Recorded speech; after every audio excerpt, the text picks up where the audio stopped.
single minded aku itu. Jadi pikiranku tuh itu aja terus sampai umurku akhir 20-an. Oke. Tiba-tiba aku udah mendekati umur 30 dan anjing kok aku masih miskin ya. Gitu. Dan ternyata hal yang mulanya kecelakaan itu malah jadi signature-nya program itu, malah jadi ciri khas. Aku peduli sama masalah mereka tuh bener-bener peduli gitu. Kayak aku pernah syuting dokumenter di Kampung Kebon Bayam di yang sekarang jadi Jakarta International Stadium. Bapak-bapak di sana itu kalau ada apa-apa masih suka nelpon aku. Orang demo turun ke jalan dan dari pengalaman yang udah-udah kan kita tahu setiap kali ada aksi massa pasti besoknya atau malamnya gitu media-media ngeberitain kan.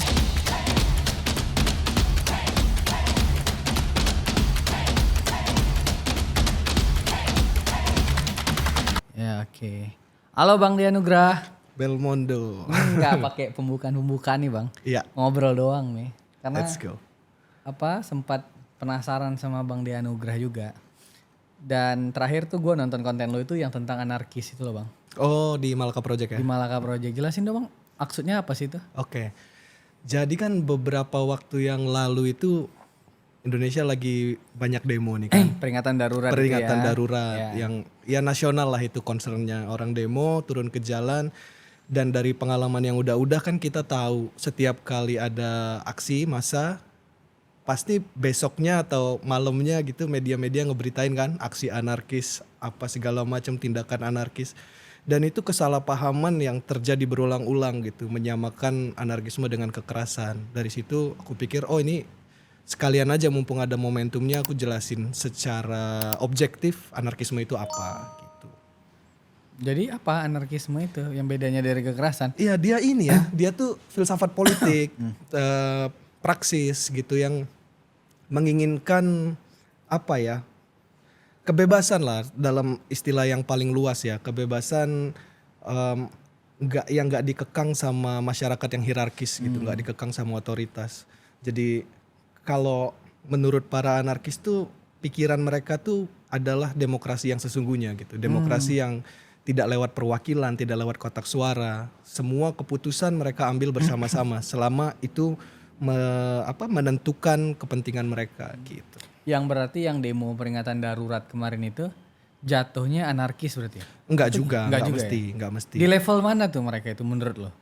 Ya demo aja biasa gitu. Demo aja biasa. Dan di Indonesia itu kan kalau kita lihat demonstrasinya itu nyampur ya. Macam-macam lah unsur masyarakat, ada yang mahasiswa, ada yang aktivis. Nyampur lah segala macam. Ya?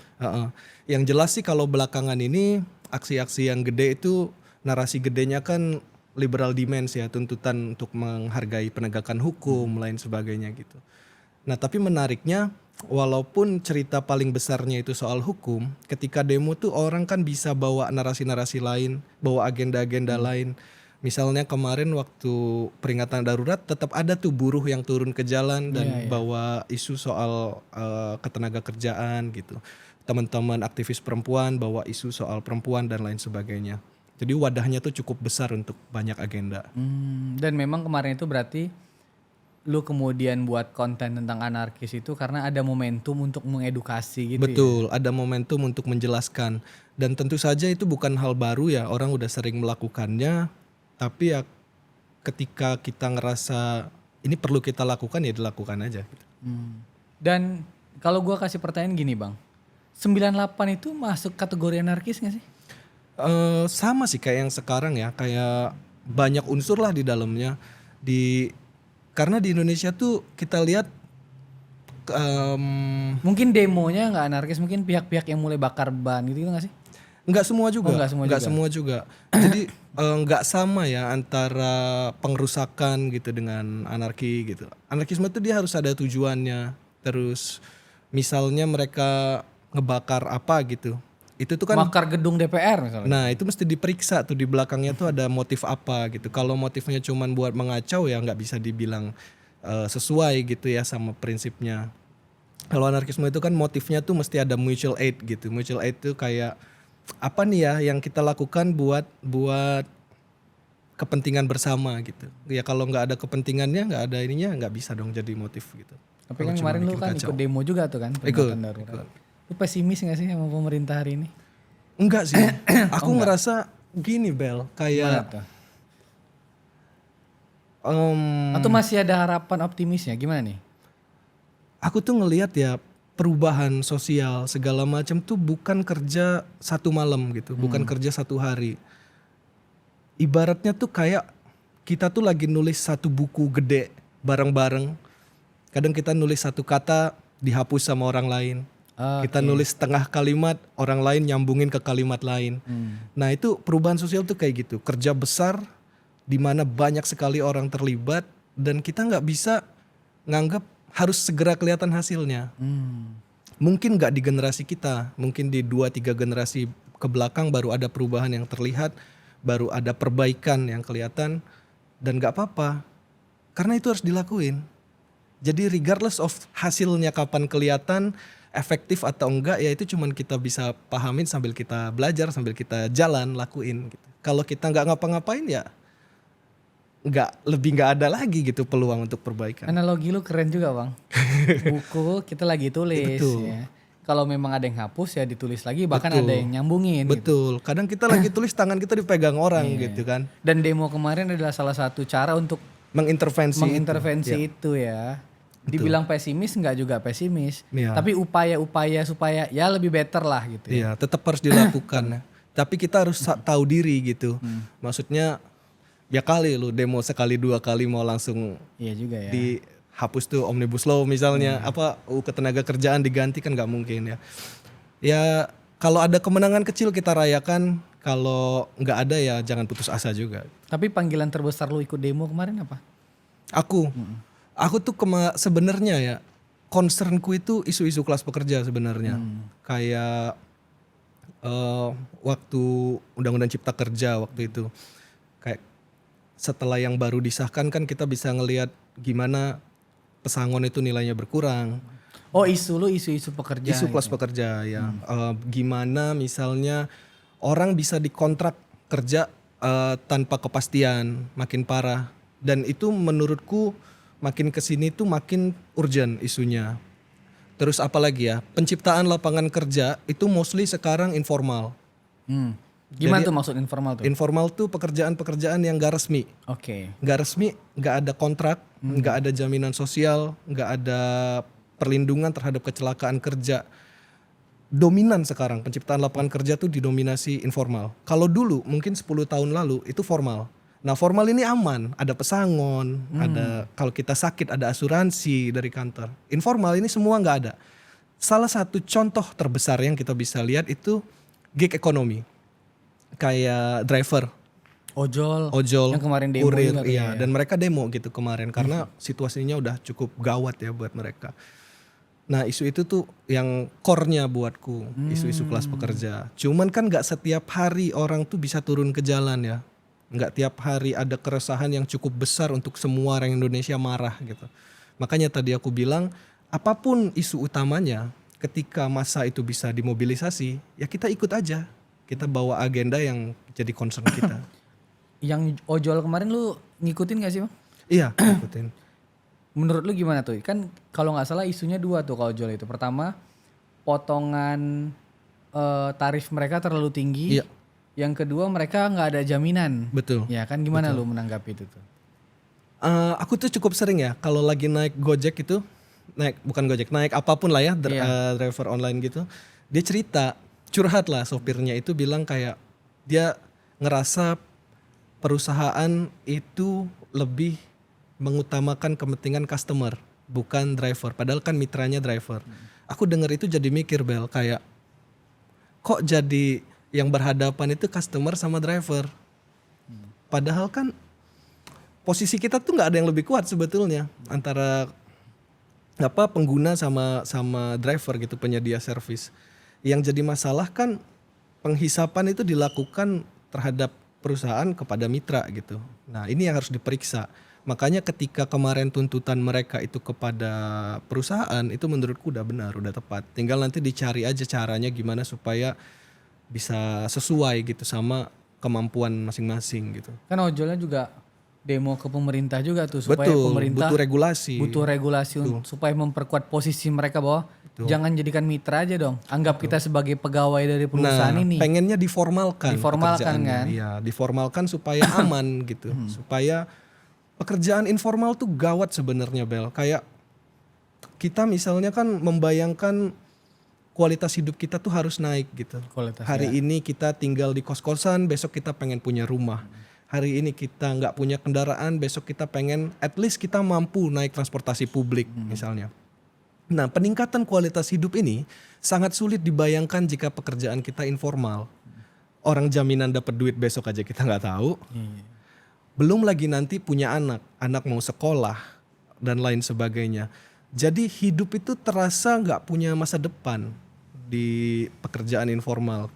Pandangan kita tuh terbatas di hari ini aja. Kerja hari ini buat makan hari ini. Besok nggak tahu. Kalau besok kita jatuh dari motor nggak bisa narik, selesai tuh satu hari keluarga kita nggak makan. Nah, ketika ini bisa didorong menjadi pekerjaan yang formal, ada rasa aman di situ kan. Orang mulai bisa membayangkan masa depan, nyusun rencana dan lain sebagainya. Dan efeknya pun buat negara harusnya bagus ya, karena pekerjaan formal kan bayar pajak. Orang spending, tahu kapan dia. Ada PPh 21 itu ya. Iya. Kalau kita terima gaji, kita tahu ntar abis gajian mau beli apa. Kita ada rencana spending gitu. Tapi kalau hari ini kita kerja buat makan hari ini, rencana apa men? Iya juga benar-benar. Dan inilah yang dia anugerah perjuangkan sebenarnya. Betul, concernku tuh itu. Concernku itu. Yang paling, lu pernah nggak sih mengadvokasi gitu loh, Bang? Ngadvokasi kayak nemenin. Iya. Enggak sih, enggak pernah. Aku tuh dari dulu memang lebih sering kerjaku tuh di industri media. Jadi kalaupun aku ketemu sama teman-teman yang lagi punya isu tertentu, apapun isu mereka, itu ya ketemu dalam liputan gitu. Oke. Beberapa kali misalnya aku ketemu teman-teman yang lagi mempertahankan tanahnya dari penggusuran, ya ketemunya dalam konteks liputan. Kayak waktu di Kampung Kebun Bayam pernah, di banyak tempat lah gitu kayak gitu. Jadi bukan advokasi konteksnya. Bicara tentang liputan juga nih. Kan lu juga dulu tuh rame gara-gara ini. Apa distriknya yang di sebelum lu di Malaka Project. Iya, di Asumsi Di Asumsi kan itu rame banget. Adalah cerita Manggarai lah, ada cerita kampung apa gitu ya, gua nggak hafal tuh. Dan itu tuh gaya-gaya kayak bukan dokumenter ya, liputan yang videonya itu cukup urban. Iya. Dan itu tuh menunjukkan kelas-kelas masyarakat sebenarnya secara nggak langsung tuh. Kok bisa sih lu kepikir buat konten itu, gimana sih ceritanya, Bang?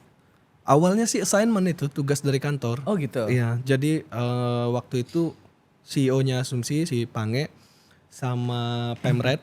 Pemretnya tuh Lisa, namanya Lisa Siregar. Aku tuh dulu managing editor, jadi di bawahnya Pemret. Ini dulu managing editor. Dulu managing editor. Oke. Nah, jadi ada 2 jenjang nih di atasku nih. Ada Pemret. Jauh lah pokoknya iya, ke atas sama tuh ya. ada yang mulia nih kan. Ada bos. Nah, bos dan Pemret ini tuh ngekonsep sebuah acara persis kayak gitu, kayak dokumenter, street documentary, tapi basisnya per wilayah. Nah, dapatlah namanya Per distrik. wilayah ini per kota, per kecamatan gimana sih? Wilayah aja. Wilayah Karena aja ya? kadang wilayah administratif itu nggak sama dengan wilayah kultural gitu. Jadi kalau orang bilang dia anak Jaktim gitu misalnya, ya itu bisa mungkin agak melipir-lipir dikit ke daerah administratif lain, tapi masih sama kulturnya. Oh jadi ini wilayah culture gitu Culture, ya? Oke, iya. oke lanjut Bang. Nah, konsepnya kayak gitu, tapi masih abstrak lah ya, belum tahu bentuknya gimana. Nah, kebetulan waktu itu salah satu rekan kerjaku itu ex anak Vice Indonesia. Oke. Namanya Yudhistira Dilianzia, produser yang jago banget. Jadi meeting tuh kan, gimana nih kita mau bikin program kayak gini, bentuknya kira-kira gimana. Yuda bilang, ini tuh harus ada hostnya, tapi siapa? Oh, oke. Nah, aku waktu itu belum punya pengalaman on cam, nggak tahu sama sekali. Cuman Pange waktu itu nggak tahu dapat ide dari mana, udah lu aja deh gitu. Terus aku, anjir serem juga nih ya. Karena kan kalau buat teman-teman yang belum pengalaman, ngelihat kamera tuh lebih dingin daripada ngelihat orang. Iya. Lebih bikin grogi kan ngelihat kamera. Gue juga pertama kali grogi itu. Grogi Iya, pasti. jauh lebih mudah ngomong depan publik ketimbang depan kamera. Gak ada mukanya, gak ada emosinya gitu kan. Nah, waktu itu karena itu assignment, ya udahlah gitu. Ini jalanin perintah aja. gitu ya? Perintah. Oh ya, oke. Kan sebagai karyawan ini Nurut aja kita nurut nih. aja lah kita. Sebagai kelas jalan. pekerja Iya. ini ya, oke. Paling jelek-jeleknya kalau videonya jelek ya nggak dilanjut gitu kan. Terus coba, nah waktu itu konsepnya kayak di Vice, itu tuh hostnya banyak ngomong PTC, person to camera. Jadi ngejelasin, saya lagi ada di sini, ketemu si ini, ketemu si itu gitu. Iya. Nah karena aku pemula waktu itu, aku nggak berani banyak-banyak ngomong depan kamera langsung gitu. Jadi kupikir, cerita backstory-nya VO aja deh, voice over aja gitu. Karena lebih relax, habis syuting bisa di kantor gitu, bisa di craft yang bagus gitu. Dan ternyata hal yang mulanya kecelakaan itu malah jadi signature-nya program itu, malah jadi ciri khas. Dan waktu itu belum ada yang ngegarap street documentary dengan pendekatan kayak gitu dan mengandalkan penceritaan lewat VO gitu. Iya. Kan Kayaknya dulunya itu cuma jadi pembeda. sekilas-sekilas aja tuh kan. Di Bener, footage itu kayak lagi jalan sama bener. orang yang wilayah itu gitu Ngasih kan. konteks gitu, ngasih pesan gitu. Jadilah video itu. Jadilah video itu. Dan gini loh Bang Dea. Di video itu kan penontonnya banyak banget tuh ya. Mungkin karena itu street video pertama yang modelannya begitu gitu ya. Iya, sebelumnya sih kalau di Indonesia ada Vice sih, Vice. Cuman ya beda-beda lah, konsep beda-beda dikit lah. Beda-beda dikit gitu ya. Selama lu melakukan konten itu kan ada liputan gitu-gitu ya. Ada momen ini gak sih? Menyeramkan gitu gak sih? Ada ditolak warga atau gimana? Ada gak sih? Enggak sih. Yang unik tuh malah aku kalau ketemu orang ketika syuting, ketika liputan, aku nggak pernah merasa mereka tuh cuman orang yang akan kutemui sekali, Bel. Aku nggak ngerasa cuman ya udah beres ini kita nggak kenal gitu, enggak. Gimana tuh maksudnya tuh? Kadang kan orang kalau ketemu orang lain di pekerjaan tuh ada perasaan gitu ya. Habis ini kita nggak ketemu lagi, cuman ya profesional aja. Oh ya udah bodo amat gitu ya. Nah, pengalamanku selama aku di lapangan, ketika aku ngobrol sama orang kenalan, beneran jadi teman, Bel. Jadi aku peduli sama masalah mereka tuh bener-bener peduli gitu. Kayak aku pernah syuting dokumenter di Kampung Kebon Bayam di yang sekarang jadi Jakarta International Stadium. Bapak-bapak di sana itu kalau ada apa-apa masih suka nelpon aku. Nelpon? Oke. Nelpon. Ini Karena memang dari tappingan lu dulu dari Asumsi? bertahun-tahun yang lalu. Enggak, waktu di Kumparan ini. Waktu di Kumparan. Bertahun-tahun yang lalu. Waktu ya zaman-zaman Covid lah. Suka nelpon, kadang sekadar buat nanya kabar. Oke. Atau aku yang nanya kucingnya sekarang gimana kabarnya gitu. Jadi hubungannya tuh genuine. Ketika aku berinteraksi sama mereka tuh aku ngerasa dapat teman baru, dapat saudara baru gitu. Dan aku invested di apa yang mereka alami gitu, masalah mereka. Bener-bener peduli gitu. Jadi aku nggak merasa itu liputan kadang-kadang. Aku ngerasa terlepas dari adanya kamera itu kayak aku ketemu manusia lain aja. Manusia ketemu manusia aja. Kapan sih terakhir lu di distrik yang di Asumsi? Asumsi ya, episode syuting terakhir itu di Lamongan waktu itu. Tapi yang terakhir bener-bener aku garap end to end itu yang di Tanah Abang. Oh yang Tanah Abang. Jadi, nah ini juga agak beda mungkin ya dari video-video sejenis. Baik di Asumsi dulu, terus di Kumparan maupun sekarang di Malaka. Video-videoku yang di jalan itu aku crafting end to end. Jadi dari depan sampai nyusun gambar itu aku harus terlibat. Setelah itu selesai gitu kan. Ya karena personal gitu Personal projectnya. ya. Dan kemudian lu masuk Malaka Project. Ya aku bawa konsep kayak gitu dengan perbedaan secara estetik ya. Kalau di Malaka Project nama programnya Follow the Street. Follow the Street itu maruahnya juga Betul. mencari wilayah atau isu yang pekerja itu? Dua-duanya bisa isu. Waktu itu pernah kita garap isu Gen Z, ketemu macam-macam Gen Z lah. Pernah juga yang berbasis wilayah kayak kemarin Parung Panjang, PIK, terus upcoming ini ada BKT. Lu tau BKT nggak, Bel? Jaktim. Iya. Gue pernah nongkrong di BKT. Iya, wilayah. Nah, tapi bedanya tuh terutama dari segi estetik penceritaan. Karena sekarang aku jadi rapper, jadi estetikanya hip hop. Follow the Street itu, estetikanya hip hop, banyak gaya graffiti segala macam. Dan hampir di tiap episode itu selalu ada rapper lokal yang nemenin. Rapper lokal. Rapper lokal. Jadi memang dicari rapper itu untuk Cari. nyanyi itu. Nggak harus nyanyi sih, tapi bisa aja kayak dia yang ngenalin daerahnya ke aku. Isu kan lu kan udah sering jalan ya, liputan gitu-gitu ya. Ada gak sih persoalan masyarakat yang lu ingat betul gitu loh? Semua aku ingat. Yang paling? Tergantung konteks ya. Misalnya waktu COVID itu yang paling berkesan buatku itu di Condet. Kenapa tuh? Karena waktu itu kan orang nggak bisa bergerak ya, mobilitas itu kan dikunci.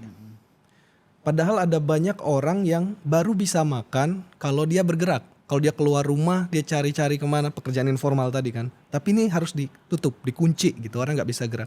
Nah di Condet, aku ketemu ada orang yang mengusahakan ketahanan pangan mereka sendiri, dia dan lingkungan sekitarnya. Jadi begitu awal-awal COVID dia udah ngebaca ini bakal panjang. Nanam makanan dia, nanam singkong, nanam apa segala macam. Di pekarangan rumah. Di tanah kosong di kampungnya. Oke. Dan minta izin sama kayak ketua RW atau apa gitulah.